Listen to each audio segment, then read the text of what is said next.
Okay guys, we're doing a take 3 because the camera mount I was not happy about, so I just feel better holding the phone myself, and that's what you're gonna get right now until I find something better. The subject of the day is vertebral subluxation complex. What is that? That's the area of dysfunction in your back that chiropractors treat when you have problems. The quick question was, can you just crack your back at home and achieve the same effect? The short answer is absolutely not. Why would you think you could do something that a trained 4-year postgraduate physician has studied about to fix? So, can you fix your own plumbing in your house? You can try, but good luck with that. Time and time again, I see people just jack up their houses and their whole house goes to hell when they're trying to do electric and plumbing and contracting and all that stuff. That's why there's professionals out there to help you participate in society, work with other people, collaborate, have a team of professionals helping you in life. It's just, I have a little attitude about everyone trying to do everything on their own in this autonomous internet society that's just perpetuating downfall of society. You can't just go out and be self-sustainable and go away from everyone and live out on your own. You can, but then you're an outsider, you're an outlander, and you just don't belong into society anymore. So I have a couple of issues with that. So whatever, go and do your own thing then. But so when you're actually going into a chiropractor's office, they're looking for something called a vertebral subluxation complex, and it's complicated. It's not simple. You don't just press on your back and yay, it cracks. That's not how it works. And I guess a pretty sizable component of that is, patient education. Because if people are thinking that, then obviously the provider is not doing, a really good job educating consumers what's going on with what you're getting and the reasoning and all that other stuff. But the vertebral subluxation complex the VSC deals with dysfunction of areas of your spine, in your neck, in your mid back, and your low back. And there's a bunch of components that go into that. The vertebrae in the spine have specific glides of motion, if you will, on the joints. They glide on the X, Y, and Z axis, and there's all sorts of rotational things and coupling effects with how the joints move with each other and all sorts of things biomechanically. So it gets a little bit complicated, honestly. And one of the things chiros look for is the range of motion, and if the joint itself is actually moving in all of the planes of motion that it should be moving in. And if it's not, there's corrections for that to re-educate the body, and then ultimately to have your body kind of learn how to do that so it's working a lot better. So it gets into that. The other part of it deals with nerve compression. Anytime there's dysfunction within the spine, there's going to be nerve compression. So it pushes most of the time on the peripheral nerves. So peripheral nerves are the ones that go to your arms and legs and hands and feet and all that stuff to let you move your body. All your back and everything, neck and everything has these peripheral nerves that innervate the muscles that actually allow you to move the body through your muscular system. So if there's any nerve impingement, whether it's microscopic or whether it's macroscopic, if you will, then it's all about optimization. It's about how optimized do you want to be. Do you want to be running, think of it like a computer when your hard drive needs to be defragged, or even think of your house. Do you want your house to be all cluttered up? Dishes are all over the place, shoes are everywhere, kicked, laundry's not done, is just a big mess. So the issue is what's causing all this stuff. And it's usually not how you're sleeping on your pillow. I just kind of go along with people when they say stuff like that, but there's these vast internal processes physiologically, whether it's allergies, whether it's food sensitivities, whether it's emotional stress, subconscious, conscious, toxic relationships, toxic foods, toxic other things, exposures, medicines, other things. So I mean, there's usually a myriad of issues creating this problem. And so then, since the spine houses the brain and central nervous system, that's your reality. Your brain and central nervous system dictate your reality. So that life energy is flowing through your spine, literally. So if you have spinal dysfunction, which most people do, your life force is literally flowing through that area of your body.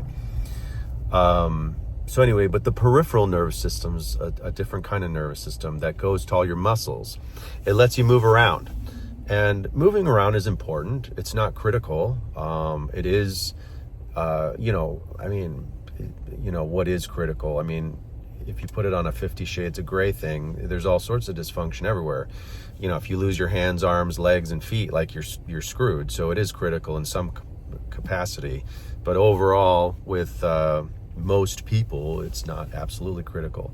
So I always tell patients the body puts most of its energy and efforts towards the critical functions of your body, internal organ systems, central data processing with the brain. But the brain is always trying to protect itself. But it's, so there's a protective mechanism there, because that's like, in essence, your heart. Whenever I say the word heart, people jump, like they're like, the real heart? Are you talking about the real heart? Yeah, of course I am, dude. The real heart, that is part of your body, and it can get jacked through time. Especially emotional stress, workload, improper sleep, toxic relationships, poor work environment, stuck in life where you can't get out of a job that's killing you, financial problems, bills, like all of those are picking away at your soul day by day. And so, a lot of times in the office, we're not all about changing your whole life, because we don't have access to that.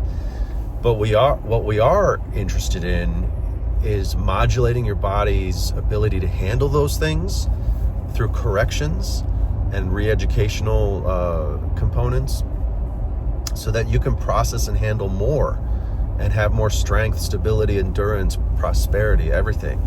So, I keep diverging from the topic of the day, but yeah, so there's that, the neurologic function that's flowing through there. There's other components, like the muscles, the myopathophysicology flowing through your body is affected when there's improper biomechanical movement in the spine. It spills over and cascades into the muscular system then. Usually through dysfunction, muscle firing patterns, soreness. There's that too. You end up getting repetitive stress disorders. I can't tell you the amount of shoulders, the amount of hips, the amount of ankles, the amount of knees, etc. If you don't hurt yourself, if you hurt yourself, it's one thing. If you don't hurt yourself, the chronic misfiring patterns and inflammatory patterns of the muscular system, it doesn't matter how many weights you're lifting, doesn't matter how many reps you're doing, doesn't matter how many laps you're running. If you have dysfunctional biomechanical problems, you're just grinding away at your body, and through time, you're going to get repetitive stress injuries.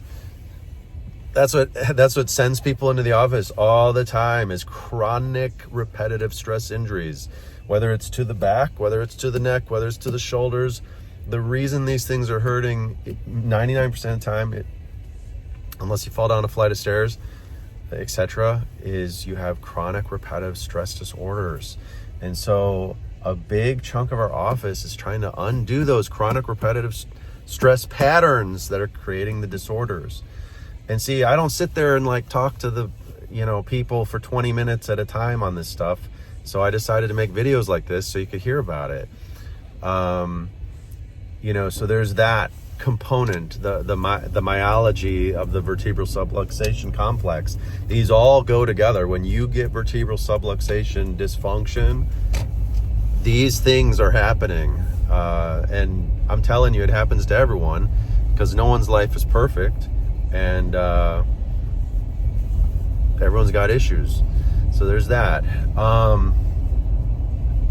There is a tissue component to the vertebral subluxation complex, in the fact that there's, depending on whether it's chronic, acute, or the severity of things, there's always tissue abnormalities, namely inflammation, sometimes chronically turning into adhesion formations, and other pathophysiological issues with the tissue itself.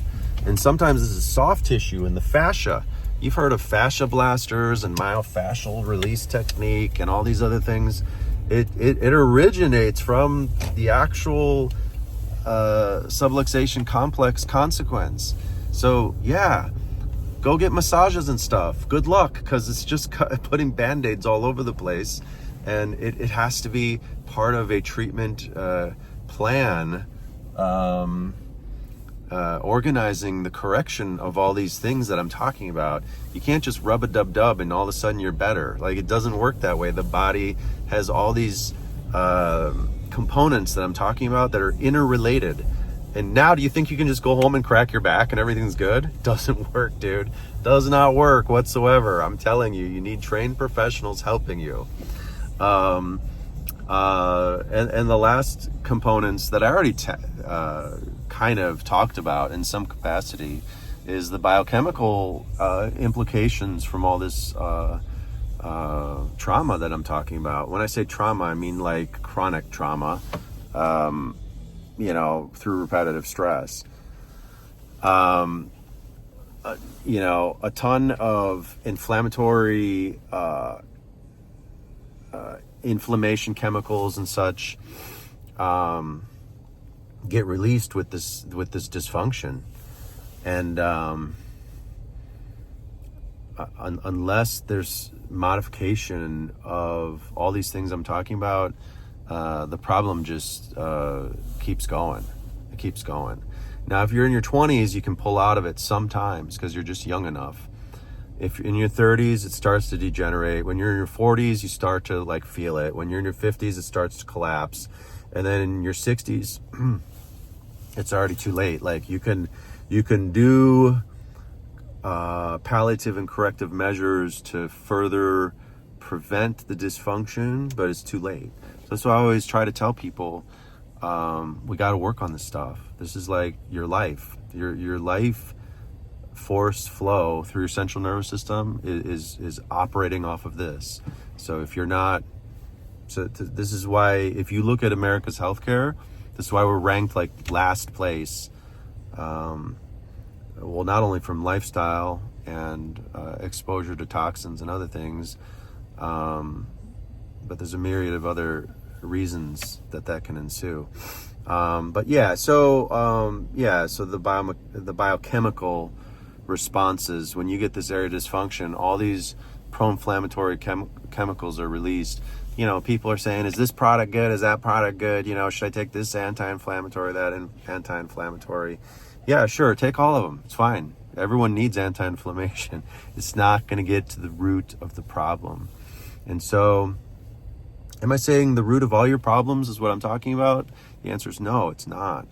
Matter of fact, actually what I am talking about is the effect of most people's problems. As most people have issues with all the things I've been talking about, the spine is then mirroring and reflecting the issues at hand. And then a trained chiropractic physician can read, if you will, feel your spine with static and motion palpation and other techniques, leg length assessments and other things, to see all the areas of your body that are in trouble. And usually that reflects back to what is actually going on inside of you via the nervous system. There's several nervous systems. There's autonomics that run like the internal functions of your heart rate, rate and rhythm, breathing, diaphragmatic motion, etc. There's peripheral nervous system that I just talked about with the arms and legs and how your muscles move. There's the central nervous system, which I talked about. Brain and spinal cord runs your entire brain neural network right through there. Why do you think Elon's making Neuralink? You put a chip in the brain and then it sends signals that are broken in some people's brains down the spinal cord and lets you move again. It's awesome. But I mean, that's like catastrophic cases. I don't handle catastrophic cases. So that's a little bit of a different thing. So those are the parameters of vertebral subluxation complex. Those are the things that some chiropractors look for. And those are the reasons why you can't just go home and crack your back and everything's better. You can't do it. It doesn't work, dude. Don't even go there. Don't even go there. You're just gonna like do something weird and cause more dysfunction. Don't do it. Just don't do it. That's my overall advice. Don't do it. And don't let anyone untrained do it either.